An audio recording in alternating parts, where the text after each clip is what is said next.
Have you played Warhammer Space Marine 2, made by Saber Interactive? In this game, there is a campaign, PvE, and a PvP game mode.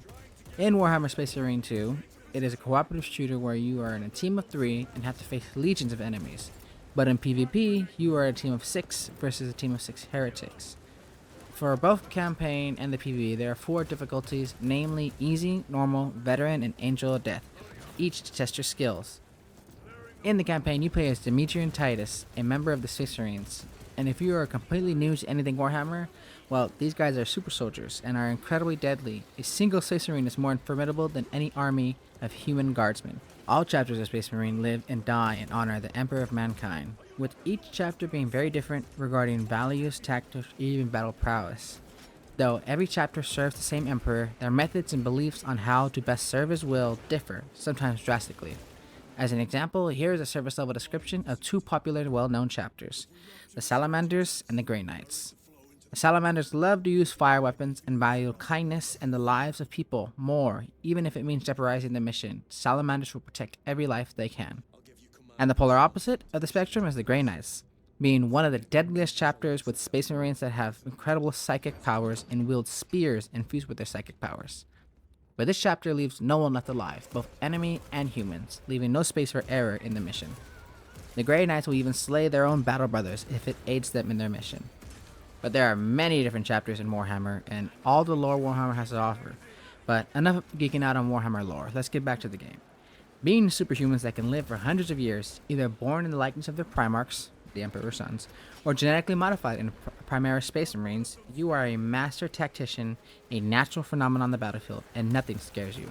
But Titus got himself into trouble in the last game because Leandros, one of his so-called brothers, ratted him out in suspicion of being infected with some sort of space demon magic called the Warp, deeming him a possible traitor, despite having just slayed a warp monster with that very brother that reported him to the higher-ups.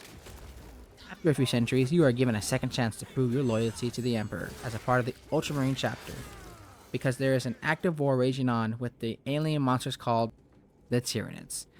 They need every man they can get, and Titus has a lot of experience with these aliens, so you need a team, but you'll have to hide your true identity so as to not stir up trouble within the chapter if anyone hears of your past and the charges you are accused of.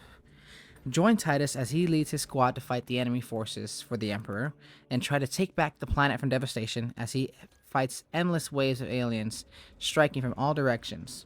Will Titus be able to bring victory in the name of the Emperor? Will someone find out his past?